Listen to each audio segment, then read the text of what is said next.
Salatu ala Nabi Karim sallallahu alaihi wasallam. Allahumma salli ala Muhammad wa sallim. A'udhu billahi samil alim minash shaitanir rajim. Bismillahir rahmanir rahim. Alhamdulillahi rabbil alamin. Our viewers scattered across the globe, wherever you are, we are greeting you as usual.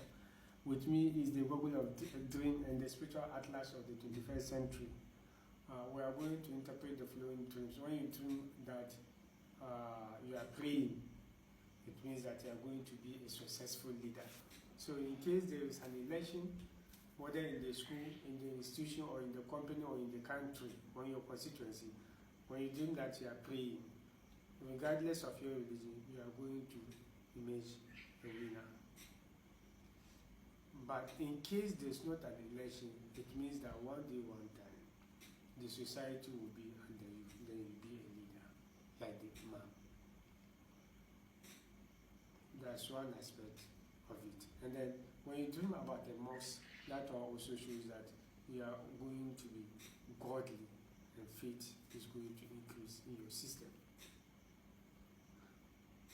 However, when you dream about X, plenty X, it means that you are going to give birth and then the family will be as plenty as that in that place. X. But when you see the X, that they are forcing you to take the egg raw, or you are stepping on it, or you see it on the road, it means that witches, wizards, and demons are about to attack you. When you dream about prophets, pious people, it means that your things are going to be successful in life. Don't forget about those following our page on Facebook and other places.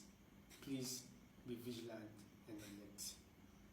Once again, we are calling you about the crusade of the 2026 sacrifice during the spiritual